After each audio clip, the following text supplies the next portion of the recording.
What should we think about Israel?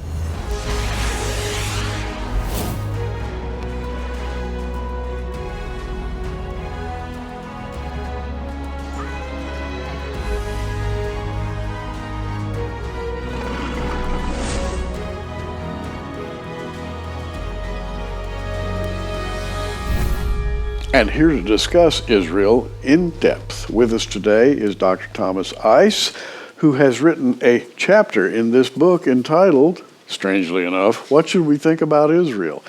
Tommy, good to have you back with us again, and this is a huge topic. I love to talk about Israel. I know you do. Yes. And I have read your chapter in this book. I haven't read the entire book. The general editor of this book is Randall Price, and anything he's connected with is very methodically and thoroughly done. By the way, he and I wrote his first book together, and I realized I'm Ice without the PR. Okay, very good. But the thing that strikes me as we're doing this program today is the importance of Israel. And I watch the news. I watch cable news. I read the newspapers. I watch the various dark corners in the web where you read little tidbits about the news and you wonder, is this true or not? You must be a prophecy freak. I think I am. And you know what? What I've been seeing lately is a lot about Israel, particularly since our current president came to office. So what should we think about Israel? There's a lot of controversy about Israel. It's amazing what Trump has done positively toward Israel. At least we think it's positive, recognizing Jerusalem as their capital after everybody and their grandmother denied it. Yes. And we know that Jerusalem is their capital, whether they like it or not. Right. And we see all of the stuff that he's doing. And I think that is great. However, I see a backlash building. In other words, in a sense, perhaps Trump is the guy who comes in and steers us in the right direction, and the worm at some point in the future turning and reacting like never before as you see the rise of liberalism in America, which interestingly enough has become very anti-Semitic. And so you see the Democratic Party, which historically has been pretty filio-Semitic, lovers of Israel, and now all of a sudden, in the last decade, they are becoming anti-Israel because they're becoming socialist. And our president even went so far as to suggest offhandedly, which he often does, that Jews not vote for Democrats, Right. because Democrats basically are anti-Israel. And nobody but Donald Trump would have uttered such a thought. Yes, exactly. Publicly. Yes, that's right. And he's true, although there's still a number of Democrats that are pro-Israel, especially the Jewish ones. But even some of them, like Bernie, is very anti-Israel. Now, we're not speaking so much politically here as we are theologically, because Israel has a huge, huge footprint in the Bible. No kidding. And yeah, and there are a lot of people who would like to just eradicate that. There's the BDS movement, boycott, divestment, and sanctions movement, which is very big in some of the churches today. So we ought to disassociate ourselves from Israel because Israel is a political body, and we're not into politics, so that we need to keep ourselves free of any connection with Israel. Other churches, on the other hand, as you well know, support Israel in many ways and support the people of Israel. Some of the villages in Israel are supported by American churches, and so again, here's the book. What should we think about Israel? It's a huge question. Yeah, and it covers the topic with tremendous people. Each chapter is written by a different person, and it covers the theological, political, social implications of it. And we even have Arabs, two or three Arabs who are Christians, who write in here about this, and of course. From the perspective of their homeland. Yes, and they follow the Bible on this, and talk about how sad it is that so many Arab Christians do not follow the Bible. Well, you know, a lot of people would just dismiss Israel and say, well, Israel is being punished by God for disbelief, for unbelief. They committed the unpardonable sin back in the first century when their Messiah came. Yeah, there are a lot of people who are premillennial who have a belief in the future of Israel, who believe the current nation of Israel, because they're a bunch of unbelievers, is not something that God sanctions. Well, you and I believe that they would not have come into existence if it were not the sanctions of God, because when you look at the details of the modern state of Israel, there's no way they could have become a nation if God wasn't on their side, so to speak. But I believe that they read passages that talk about the millennium and all of this and how Israel's in belief during that time. But we're talking about real history. And so there's obviously a run-up to the events of the tribulation where God has brought Israel back to the land. In fact, I know of a person who became a Jewish believer and immigrated to Israel and was there in 1948 when they became a Christian. And he said that there were 6 believing Jews in Israel in 1948. Only 6? Only 6. That's what he says, and he knew. And now their estimates is between 35 to 40,000 Jewish believers. So even though we're not in the tribulation, God is saving the remnant during the church age, and they become part of the church. But we know that once the tribulation begins, there's going to be the 100, and that's why he's brought them back in unbelief. They have to have been brought back in unbelief. In fact, the Puritans, many Puritans in the 1600s were saying that Israel has to become a nation in unbelief in order for Israel to become a nation where the remnant, 1/3 of them, becomes believers.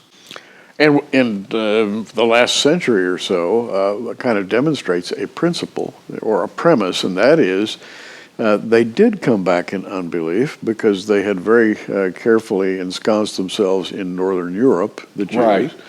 and had become very successful. They were the scholars, the businessmen, the chemists, the scientists. They were the top people. And suddenly they were driven back to Israel in unbelief. But on the other hand, can you really say that? I mean, there were many Jews who were Jewish believers. That is to say, they came to a particular kind of enlightenment when it came to the Torah. And they felt that in certain cases that prophecy was being fulfilled. Theodore Herzl would be one of them. Well, yeah, but he certainly wasn't a believer. He wasn't even an Orthodox Jew. He was very secular, but he believed that they needed a safe place for Jews because being a secularist, he was once optimistic that the Jews could live in Europe and become Europeans and everything. But then he went to the Dreyfus trial in France where a guy was persecuted because of his Judaism, because he was Jewish, and he realized it'll never happen. And so he begins to spearhead, starting in 1896, the first world Jewish Congress for reestablishing the nation of Israel. And sure enough, eventually in 1948, they do actually become a nation again. You know, they are a special people. The Bible actually calls them that. Yes. They're not like any other group. They are genealogically linked and identified, even to this present day. And they are a very special people, and because of that, they're often misunderstood, even by Christians. Well, yeah, but obviously, but they're primarily as a nation in unbelief, but their destiny in the future is to come to believe. In fact, I believe the Bible teaches that once the second coming occurs, and 1/3 of the nation will have believed, God will come and physically rescue the nation of Israel when they call on him in conjunction with the second coming, that on into the millennium, every Jewish person will be a believer in the millennium. And there are indications in the Old Testament about that. And so God, in a sense, it says in one place that he will make it up for the lean years. And so every Jewish person in the millennium, and the ratio apparently will become much larger for the Jewish people as they will get all the way to the, I forget the Tigris, the Euphrates River, and their nation will expand, like 20-fold as far as size goes in preparation for the millennium. So they have a tremendous destiny. It's the Iranians that are going to get wiped out, not Israel. Now, let's go back to the years of the Holocaust. The Holocaust was, to me, a supernatural event. That is to say, the Jews, I think, had established themselves. The poet laureate of the Germans was Heinrich Heine, who was a Jew. And yet he was considered to be one of the finest German citizens that you can possibly imagine before Hitler came along. And there were scientists, among them Einstein, but there are dozens of other German scientists, and there were German merchants, retailers, financiers, all considered to be the top citizens in Germany. And then suddenly there was this incredible turnaround that just took a very few years. Right, That's early got to be 1930s. Yeah, the 30s. That has to be the hand of God. Yes, well, certainly it's the hand of Satan through the hand of God. God permits Satan to do these kinds of things because we know during the millennium Satan's going to be bound, and apparently Satan functions to bring together all the sinful people and causes what we'd call movements to occur. Because during the millennium, there are going to be children who are born in their mortal bodies who don't accept Christ, but they're not going to be bold enough to corporately rebel against God until Satan's released, and he emboldens them. And so Satan, through the various philosophies that the Germans were teaching and all of this superiority to all the other people, eugenics and all of this kind of stuff, led to their plan to liquidate the Jews. I guess what I was trying to say a moment ago, and maybe not as well as I should have, is that there is a supernatural quality to Israel that really is not present in other nations. That there is almost the sense that God is doing something. Yeah, which causes jealousy. Exactly. Among the Gentiles wherever they go. Right, yeah. Yes. Like they're God's chosen people, and let's face it, the neighbor is jealous. Yes. Because he thinks, well, maybe they are God's chosen people. Why am I not God's chosen person? Well, you can, as a Christian, become a chosen person. you can indeed. We've got that option. But it's, again, history at the supernatural level. Right. That's what we're talking about here. And this is amazing. Yeah, and you go back, I love to go back to Deuteronomy, and you have 28%, I believe, of Deuteronomy is future prophecy when written. And Deuteronomy was written before Israel ever set one foot into the land. And like in chapter 4, it gives 6 or 7 verses that gives an overview of Israel's history, part of which has never been fulfilled yet. And then you go into chapters 28 through 32, and there are sections in chapter 30, for example, that gives a overview of the future tribulation period and eventually Israel being converted and the blessings that they will receive during the millennium. And so God laid this out before they ever went into the land. And he said, you're going to not be loyal to me, and I'm going to punish you. I'm going to send you to the nations. In other words, you want to act like the nations?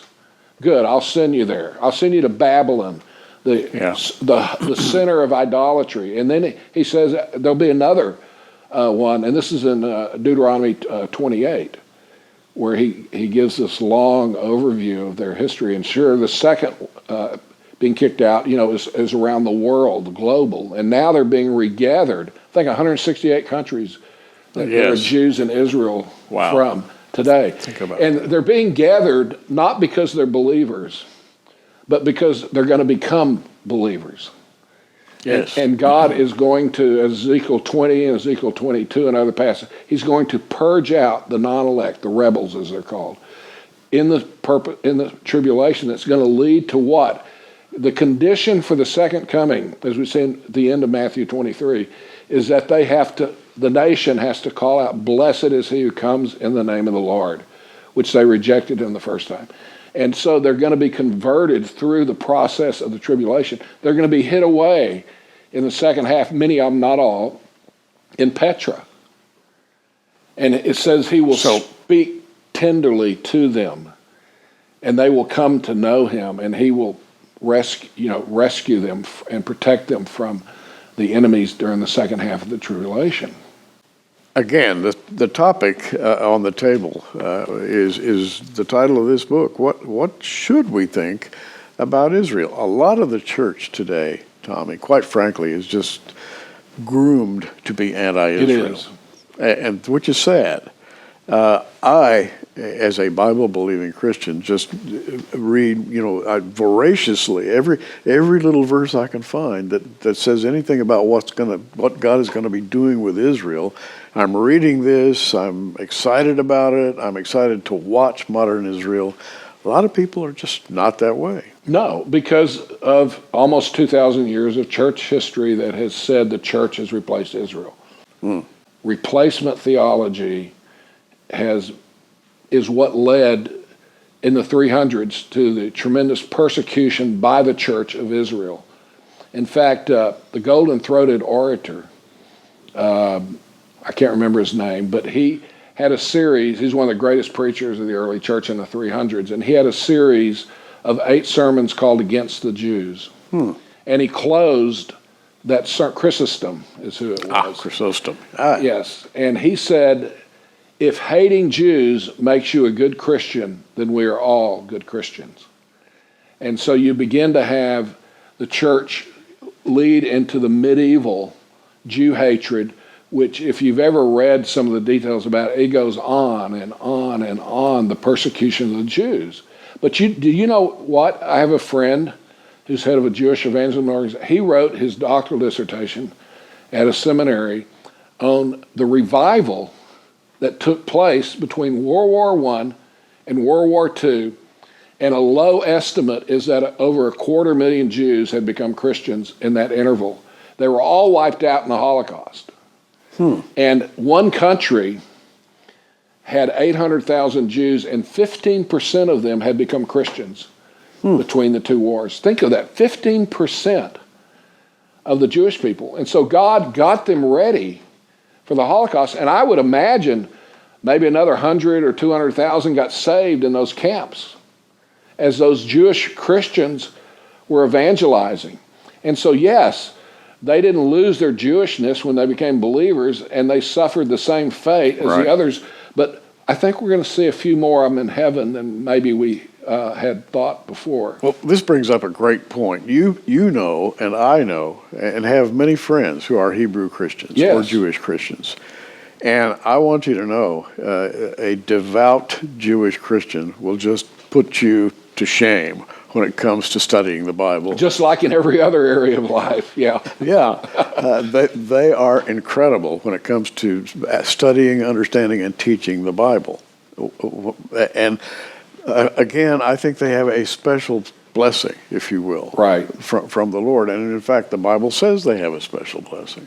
And it's the Lord working through them. And of course, as we all know, they've had these tremendous history of being persecuted, but God is going to save his people in the end, and he's going to use them as the means to administer the Millennial Kingdom where he reigns on planet Earth. Again, if you view the Jews as if you will, a political group, which I think the world does today to a very great degree, they have politicized Israel, and Israel being they think, illegally placed in Palestine, which really should be the property of the Palestinians,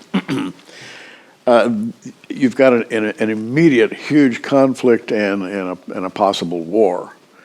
And yet the Lord, if you look back at the Holocaust, and you've written about this, right after the Holocaust, going into the 50s, 60s, 70s, and so forth, it was obvious God was working in Israel. To every Christian, it was just as plain as the nose on your face. Yeah, if it wasn't for the Holocaust, there probably would not have been that temporary period of global sympathy to the Jewish people. Right. And they probably would not have become a nation again, but they did. They did. And you see that God has preserved them when many people, including I've read Truman, thought that was his reason for reluctance of recognizing Israel, is many people thought in 4 weeks they'll be destroyed. And of course that obviously didn't happen, but that's what most people thought. And it's a miracle of the fact that they became a nation, and they've persevered as a nation, and they've excelled as a nation. And now, what's it been, 70 years, and people have gotten over that initial excitement. Yeah. And we're seeing the malaise set in by the world and the return of global anti-Semitism, including the United States, which historically has never been anti-Semitic until the more recent times.